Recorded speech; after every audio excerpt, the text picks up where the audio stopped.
자, 은퇴설계 오늘부터 법인에 대한 오늘 이야기를 좀 해볼까 하는데요. 5월에 종합소득세 신고하고 소득 구간 세율에 따라서 세금 이제 내신 분들, 자영업자분들 많이 계시죠. 그러면서 이게 그냥 법인으로 내가 그냥 사업을 할까 이런 고민하시는 분들이 꽤 있다고 합니다. 법인에 대해서 좀 알아보겠습니다. 김리희 회계사 나오셨습니다. 어서 오세요. 네, 안녕하세요. 예, 그냥 사업자 등록을 하긴 하지만 법인으로는 안 하는 경우도 있고, 근데 또 법인으로 하는 경우도 있고. 근데 종합소득세 내고 나서 법인을 내가 해야 될까 이렇게 고려하는 분들은 왜 그런 거예요? 소득이 많은 분들이 네. 소득세 최고 세율이 법인보다 좀 많이 높거든요. 그래서 법인을 고려하게 돼요. 왜냐하면 소득세 최고 세율은 지방소득세까지 포함하면 49.5%를 내가 벌어간 거에서 가져가는데 반해서 법인세는 최고 세율이 26.5%이기 때문에 네. 이제 그 과세표준 세율을 적용하는 그 숫자가 높을수록 법인세가 세율 면에서는 유리하죠. 잠깐만요. 그럼 내가 사업자예요. 돈을 많이 벌었어요. 네. 아주 많이 벌었어요. 네. 그럴 때는 49.5%를 세금으로 가져가고. 네네. 똑같은 사업자인데 난 법인이야. 네. 그러면 26.5%만 가져가요? 그렇죠. 오. 예를 들어서 개인 사업자가 이제 경비, 뭐 소득공제 이런 걸 다 차감하고 과세표준이 나오는데 네. 그게 2억이다. 그러면 소득세는 구간별로 세율을 적용해서 이런 경우에는 한 6.6%부터 이제 높은 구간에는 41.8%까지 적용을 받게 되면 세금 산출세액이 한 5천만 원이 넘어요. 근데 법인세는 이 구간에는 10%만 적용을 받게 되니까 2천만 원만 내면 되죠. 불합리하잖아요. 근데 이제 이렇게 단편적으로 세율만 비교해서 선택하는 건 좀 위험한데요. 왜냐하면 소득세와 법인세는 기본적으로 그 세금을 부과하는 방식이 아예 다르고 법인을 운영한다는 거는 세법상 외에 상법상 의무도 수행해야 되기 때문에 법인에 대해서는 좀 더 정확히 그걸 이해하고 선택하셔야 돼요. 그럼 개인 사업자는 상법상 의무 같은 건 좀 없거나 다를 수 있다는 그렇죠. 거죠. 그러면 알겠습니다. 근데 법인 하려면 또 잘 따져봐야 되는 게 내 돈으로 법인 세우고 주주가 나 혼자예요. 근데도 이거 내 돈 아니라면서요? 네, 맞습니다. 회사, 특히 1인 법인, 네. 주주도 한 명이고 그 주주가 회사를 경영하는 법인은 내가 만든 거니까 내 돈이지 이렇게 생각하는 경우가 좀 많고 네. 그런데 그렇게 생각하는 건 법인에 대한 어떤 기본 개념이 좀 없기 때문일 것 같은데요. 그 법인이 뭐예요 도대체? 그렇죠. 네. 이 상황을 이해하려면 먼저 그 자연인이 아닌 그 법인이 뭔지 알아야 되는데 사전적으로 법인은 우리 같은 자연인 이외에 법률상의 권리나 의무의 주체로 될 수 있는 거 그걸 법인이라고 하는데 예를 들어서 좀 쉽게 사람이 태어나면 이름을 정하고 주민센터에 가서 출생신고를 하잖아요. 그럼 이제 주민등록번호가 생기고 공식적으로 사회에서 한 사람으로 인정을 받죠. 그렇죠. 근데 법인은 자연스럽게 생기지 않잖아요. 어떤 특수 목적을 위해서 인위적으로 권리와 의무의 주체가 될 수 있는 인격을 법으로 부여를 해주는 거예요. 그래서 이제 법인이 태어나려면 누군가가 자연인이 법인의 이름하고 목적을 정해서 자본금을 마련해서 등기소를 가야 돼요. 그래서 등기를 하면 이제 법인이 태어나는 거죠. 그럼 무슨 일을 할지를 정해놓고 태어나는 거네요. 맞아요. 그냥 태어나는 게 아니고. 맞아요. 사람은 태어나서 뭐 어떤 직업이든 자유롭게 선택할 수 있지만 법인은 처음에 딱 정한 목적 이외의 일은 하면 안 돼요. 얼마 전에 모 연예인이 자기 법인 돈으로 코인 투자를 해서 문제가 됐는데 뭐 법인 돈 투자를 할 수 있죠. 우리도 월급 받는 일을 하거나 사업을 해서 벌지만 그걸로 남는 돈으로 또 투자도 하듯이 법인도 또 자기들이 벌어서 투자를 할 수 있는데 근데 코인은 법인이 투자할 수가 당시에는 없었어요. 최근엔 규제가 조금 완화돼서 2025년부터 일부 법인의 가상자산 투자가 단계적으로 허용된다고는 하네요. 자금 출처와 사용 목적이 명확해야 되고 은행과 거래소 심사도 거쳐야 되고 회계와 공시도 투명하게 관리해야 한다는 조건 하에요. 그래서 최근에야 이렇게 조금씩 허용되기 시작했는데 그래도 여전히 법인 자산으로 코인 투자하긴 좀 조심스럽거든요. 근데 더 큰 문제는 이 연예인은 그 법인의 돈을 자기 계좌로 옮겨서 투자를 했다는 점인데 이건 이제 명백하게 문제가 되는 거죠. 만약에 1인 법인에 제가 오너예요. 근데 돈을 많이 벌었어요. 그 많이 번 돈은 법인에서 번 거잖아요. 그래서 그 법인에서 번 돈을 법인 통장에다 놔뒀어요. 근데 내가 갑자기 돈이 쓸 일이 생겼어. 근데 그럼 법인에 있는 통장에 있는 돈을 내가 개인 계좌로 옮겨서 쓰면 안 된다는 거예요? 네. 내가 세운 법인이라 그래도 법인 돈은 내 돈이 아닙니다. 그래서 법인의 돈을 법에서 어떤 정한 절차가 있어요. 예. 그걸 무시하고 그냥 가져다 쓰면 그게 이제 횡령이 될 수 있는 거죠. 네. 내 돈이니까 내 마음대로 쓰고 싶다. 그럼 법인 세우면 안 되고 그냥 개인 사업자 하시면 돼요. 그건 괜찮거든요. 네. 근데 법인을 세운다는 거는 내 돈하고 법인이라는 인격체의 돈을 아주 구분을 하겠다 하고 공식적으로 약속을 하는 거기 때문에 그래 그렇기 때문에 법인을 세우면 내 그 돈을 마음대로 쓸 수 없어요. 이런 불편을 감수하고 법인으로 사업하는 이유는 네, 그 장점이 또 있어요. 어떤 장점이 있어요? 아까 말씀드린 것처럼 세금 줄일 수 그렇죠. 있고 그것도 있지만 또 법인은 복식부기 회계를 무조건 의무화가 되어 있기 때문에 외부에서 봤을 때 신뢰도가 훨씬 높아요. 그래서 실제로 투자를 내가 유치하고 싶다거나 예. 대출을 받고 싶다 또는 거래처랑 계약을 하고 싶다 이럴 때 그 법인일 경우에 유리하죠. 이 부분은 제가 약해서 잘 모르겠어요. 복식북이 나오고 이러면 저는 힘들어질 텐데. 그렇죠. 자, 구체적으로 개인과 아까 사업자, 개인 사업자, 법인, 뭐 세금 체계 다르다고 이제 뭐 하고 뭐 세율을 뭐 다르다고 하셨어요. 어떻게 다르고 또 어떨 때 법인이 유리한지를 좀 알려주세요. 네.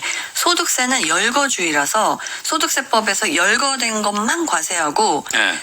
거기에 열거되지 않은 부분은 과세를 안 해요. 그래서 네. 대표적으로 우리가 소액주주가 상장 주식을 장내에서 이렇게 매매해서 얻은 시세 차익이나 코인 투자를 통해 얻은 이익은 현재 소득세법 어디에도 과세하라고 되어 있지 않기 때문에 비과세입니다. 항목이 없으니까 비과세다. 그렇죠. 하지만 법인은 달라요. 법인은 그 이유에 불문하고 법인의 그 순자산을 늘리는 부분, 즉 법인에게 이익이 됐다.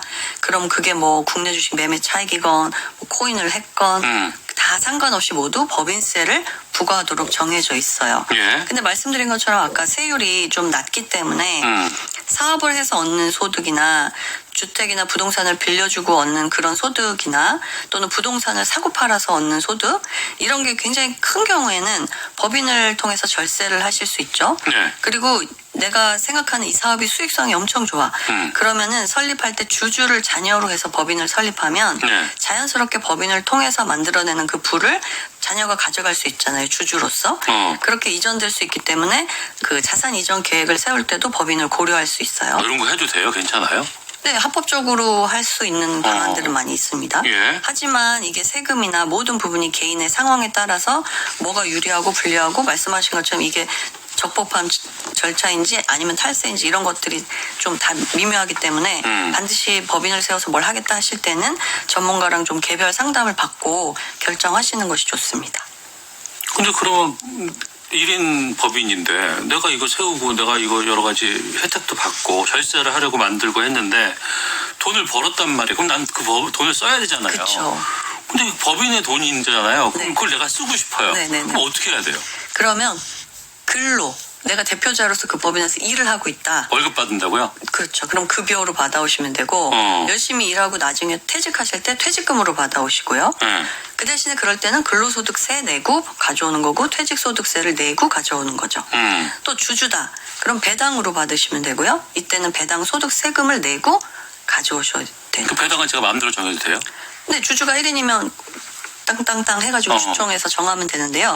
배당소득세는 배당받는 개인의 금융소득 및 다른 소득에 따라 세율이 달라지는데 네. 최소 15.4%에서 역시 소득세율을 적용받아 최고 49.5%까지 세금을 내고 가져오니까 이거 사업자 그냥 직장인으로 할 수 있는 느낌처럼 되는 그렇죠. 거네. 그러니까 법인을 세워서 세율이 낮지만 거기서 세금 한번 법인에서 내고 가져올 때 또 한번 세금을 내야 되는 거라서 이게 그렇지. 전체적으로 내가 월급 받으면 봤으면 그 월급에도 또 소득세가 나가니까. 네. 예. 그러니까 이걸 전반적으로 따져보셔야 된다는 거죠. 아까처럼 세율만 딱 비교하면 되는 게 아니라 예. 또는 법인 돈이 많은데 이렇게 세금 내고 오기 싫다 그러면 상법상 어떤 절차를 거쳐서 이제 대여해주는 방식으로 빌려 쓸 수도 있어요. 서로 남이니까. 그러면 뭐 합리적 수준에서 이자를 법인한테 주면서 법인 돈을 쓰는 것도 가능한데 이제 세금이든 이자든 다 아깝다. 그냥 가져다 쓰고 싶다. 이렇게 해서 그냥 뺐으면 이제 이게 문제가 되는 거죠. 그 법인 돈을 가져오려면 월급으로 받거나 퇴직금으로 받거나 아니면은 뭐 빌려서 이자를 낸다 뭐 이건 된다고 하는데 근데 그게 아니고 그냥 가져오면 횡령인 거 아니에요.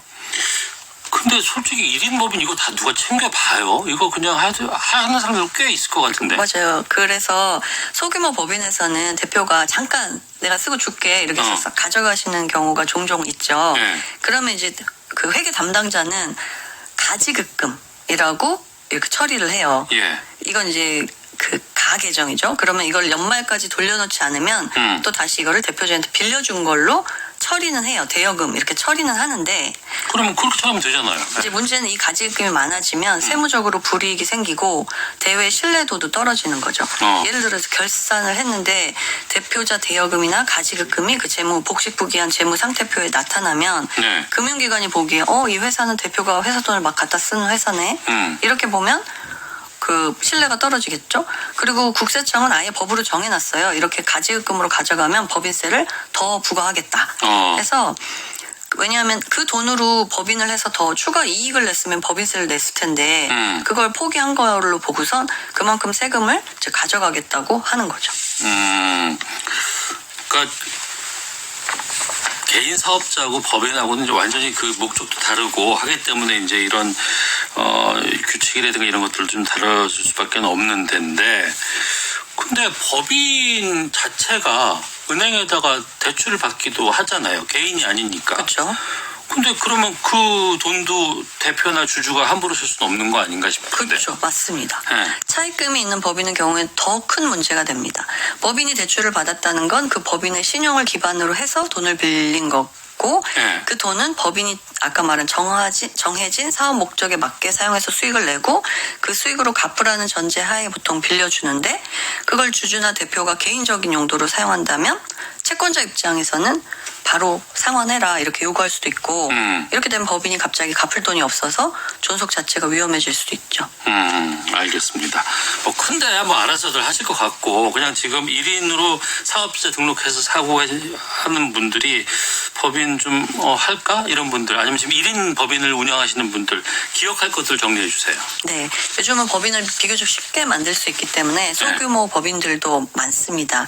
법인 만드는 문턱은 낮아졌지만 그 법인을 운영하는 대표의 책임은 동일하거든요. 네. 그래서 법인 만들기 전에 세 가지를 좀 기억하시면 좋은 게 법인은 내 회사가 아니라 내가 운영을 맡은 하나의 독립적인 법인격이다. 내 소유가 아니고 그 네. 독립된 인격이다. 네. 그렇게 봐야 되고. 법인의 돈은 내 돈이 아니기 때문에 개인적인 용도로 사용할 수 없다. 법인의 돈의 흐름은 복식부기 회계로 투명하게 계속 기록되고 관리돼야 된다. 네. 그리고 추가적으로 이 법인의 현금 흐름과 재무 상태를 스스로 좀 점검하실 수 있는 능력을 키우시면 좋겠어요. 법인 돈은 아까 말씀드린 것처럼 복식부기를 통해서 정리가 되는데 물론 이렇게 정리하는 거는 세무 전문가한테 맡기거든요. 네. 근데 이렇게 정리해서 만들어진 재무 상태표, 손익계산서 이거는 좀 보고 이해할 수 있어야 그래야 신용도 잃지 않고 새는 돈도 지킬 수 있습니다. 법인 만드는 게 되게 복잡하거나 뭐 큰 일인 줄 알았는데 그건 아니지만 하지만 그럼에도 불구하고 다 확실히 챙겨봐야 되겠다. 네. 자, 은퇴설교 오늘부터 김리희 회계사와 함께 법인에 대해서 알아봤습니다. 고맙습니다. 네, 감사합니다. 다음 주에 뵙겠습니다. 안녕히 계십시오.